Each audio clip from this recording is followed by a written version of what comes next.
आप ये क्या कह रहे हैं? मैं आपके साथ वन ना जाकर के अयोध्या में रहूं? नहीं नहीं मेरे स्वामी, मेरे नाथ, हे करुणायतन, हे रघुकुल रूपी कुमुद को खिलाने वाले चंद्रमा, मुझे तो आपके बिन वह स्वर्ग लोक भी नरक के समान है। उसी प्रकार से मैं पुनि समुझी दीख मन माही, प्रिय वियोग सम दुख जग नाही। मैंने अपने मन में पुनः विचार करके देख लिया है कि संसार में नारी के लिए पति के वियोग से बड़ा दूसरा कोई भी दुख नहीं है। जी बिनु देह नदी बिन वारी, तैसे ही नाथ पुरुष बिन नारी। जिस प्रकार से बिना जल के नदी शोभायमान नहीं होती, बिना मणि के सर्प जीवित नहीं रह सकता, बिना जल के मछली जीवित नहीं रह सकती, उसी प्रकार से मैं आपके वन जाने के बाद में इस अयोध्या में जीवित नहीं रह सकती। मेरे स्वामी, अब लाज छोड़कर कहती हूँ, चरणों के साथ चलूंगी मैं। यदि आप भगवत रमाएंगे तो स्वामी भस्म मलूंगी मैं, क्योंकि जीवात्मा जब चल देता है तो शरीर का कल्याण कहाँ, ऐसे ही समझे प्राणनाथ। जब नाथ नहीं तो फिर प्राण कहाँ मेरे स्वामी। हो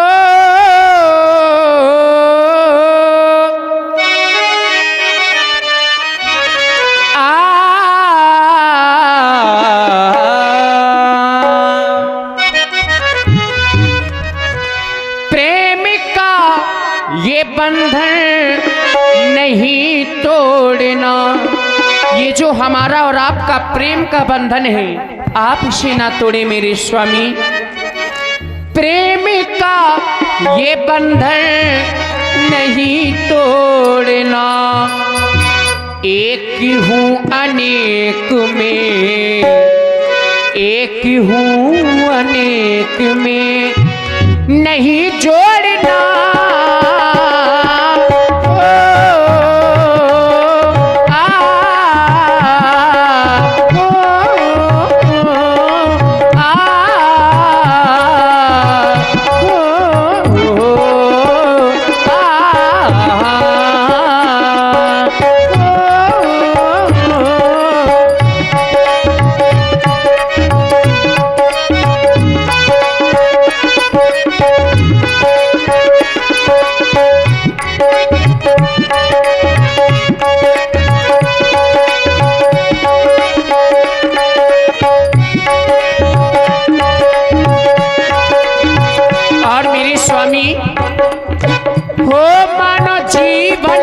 संघर्ष पर आए हैं, धर्म के पथ से रथ ना अलग हो। मानो जीवन का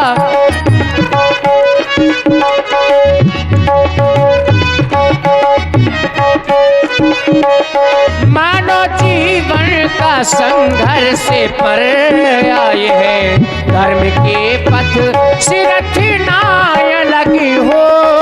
ज्ञान का दीप में जल ना सके, भक्त की भाव ना जो भी लगे हो, भाव ना जो भी लगे हो।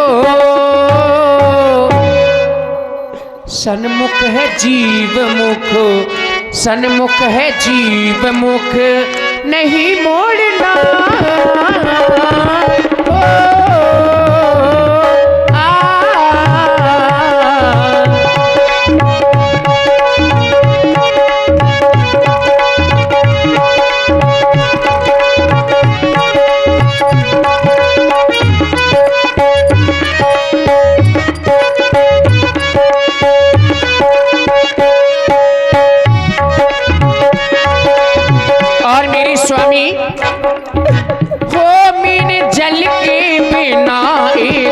बल ना रहे बिन पुरुष के नहीं रहती नारी, बिन जल के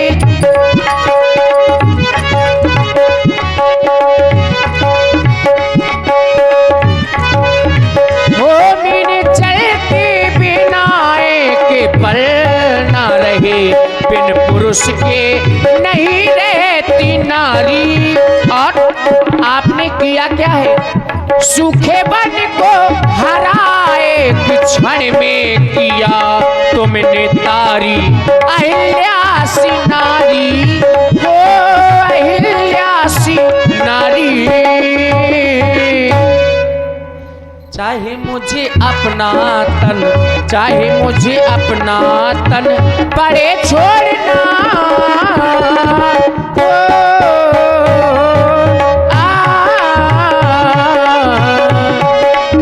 प्रेम का ही बंधन नहीं तोड़ना, प्रेम का ही बंधन नहीं तोड़ना। एक हूँ अनेक में, एक हूँ अनेक में नहीं जोड़ना।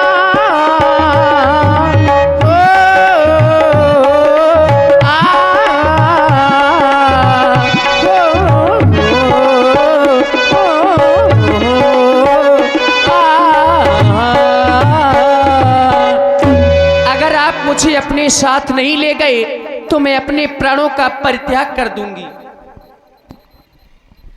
जानकी, यदि तुमने निश्चय कर लिया है तो मैं तुम्हें नहीं रोकूंगा।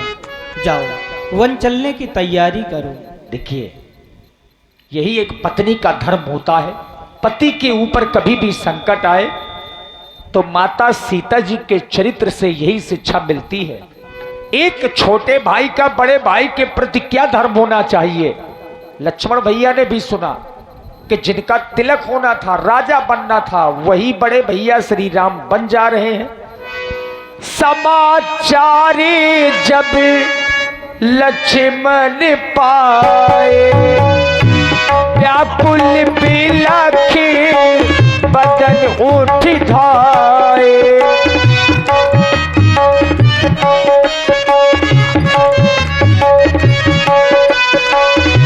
समाचार जब लक्ष्मण पाए। लक्ष्मण, मैं तुम्हारे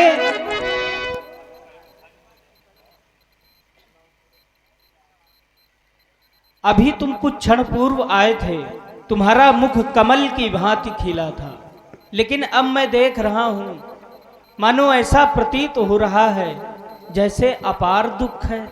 लक्ष्मण, दुख का क्या कारण है? हे प्रभु, जिस प्रकार किसी भी व्यक्ति से उसके भगवान को छीन लिया जाए, उसके स्वप्न को तोड़ दिया जाए, आज वैसे ही दुख का अनुभव मैं कर रहा हूं। मैंने तो हमेशा से यही सोचा था कि आप जिस दिन राजा बनेंगे तो हम तीनों भाई, ये अयोध्या के सभी प्रजापुरवासी आपकी सेवा करेंगे।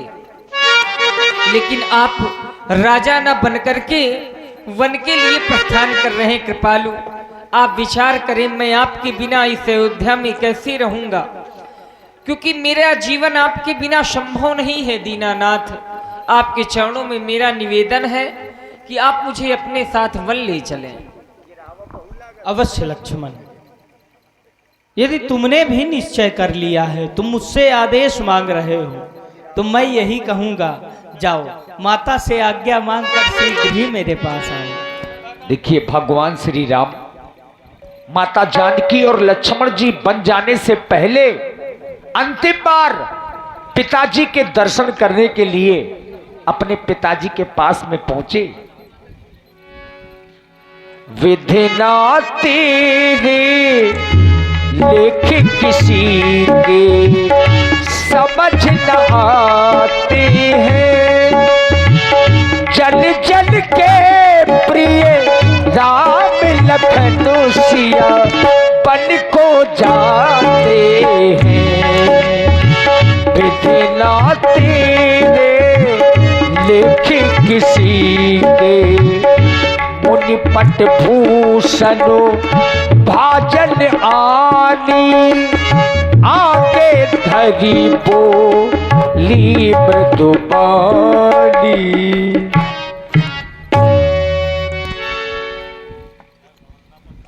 आगे बेटा राम,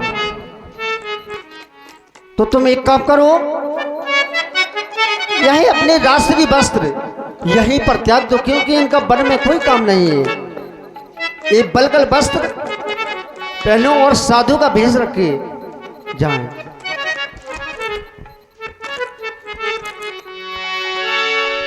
वही हुआ जो मां कैकेयी ने चाहा। और मित्रों,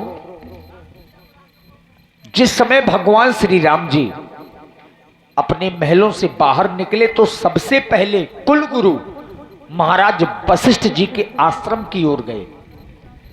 इधर जिस समय अयोध्या वासियों ने यह सुना कि भगवान श्री राम वन की ओर जा रहे हैं, तो नगर के बाहर सभी लोग एकत्रित होने लगे। बालक वृद्ध बिहाई गृह लगे लोग सब साथ, यानी बच्चे और बूढ़ों को छोड़ करके अयोध्या में जितने लोग हैं सब नगर के बाहर एकत्रित हो गए। और क्यों हो गए? चूंकि राम जी के साथ वनवास जाना है, तो बच्चे और बूढ़े घर में रहे, लेकिन बाकी के लोग अयोध्या नगर के बाहर सभी लोग एकत्रित होने लगे। हाँ भैया, ये दुखद समाचार सभी को मिल गया होगा, श्री राम वन जा रहे हैं। तो सभी लोग नगर के बाहर एकत्रित होइए, सब लोग राम जी के साथ चलेंगे। यदि पति अधर्म पर जाए तो पत्नी उसे बचाए, यदि पत्नी लाज लुटाए उसे कौन बचाए, ओ उसे कौन बचाए।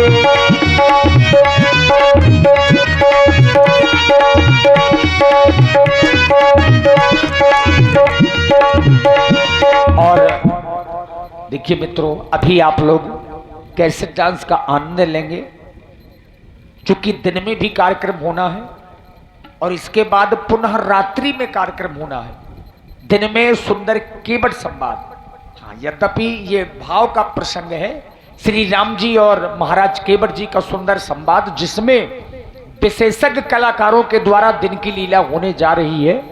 हमारे बहुत ही अच्छे केवट अभिनेता पधारेंगे और श्री राम जी के रूप में आप लोग जिन्हें देख रहे हैं, आदरणीय श्री पंडित रोहित कुमार जी, लक्ष्मण जी की भूमिका पर पंडित श्री सचिन जी, तो सुंदर संवाद आप लोग देखेंगे। और दिन के बाद सुंदर रात्रि में भी भगवान की लीला, 1-1:30 बजे के करीब ये कार्यक्रम शुरू होगा, दिन में केवट संवाद की लीला। तो सभी से अनुरोध है, बहुत अच्छा लगेगा आप लोगों को, क्योंकि पहली बार हमारे अपने ग्राम में राम जी लक्ष्मण जी जो पधारे हैं और जो केवट जी के अभिनेता हैं, बहुत ही अच्छे कलाकार हैं। विशेष लीला का जो आयोजन दिन में किया गया है, इन्हीं लोगों की वजह से किया गया है, क्योंकि अच्छे कलाकार हैं। तो सभी लोग 1:30 बजे यहाँ पर पधारेंगे केवट संवाद की लीला देखने के लिए, और रात्रि में पुनः आगे का प्रसंग आप लोग देखेंगे। अभी आप लोग कैसे डांस देखेंगे, जो हमारी सखियां पधारी हुई हैं, चूंकि कलाकारों के लिए थोड़ा सा विश्राम का समय मिलना चाहिए, जरूरी होता है। तो आइए कैसे डांस आप लोग देखें।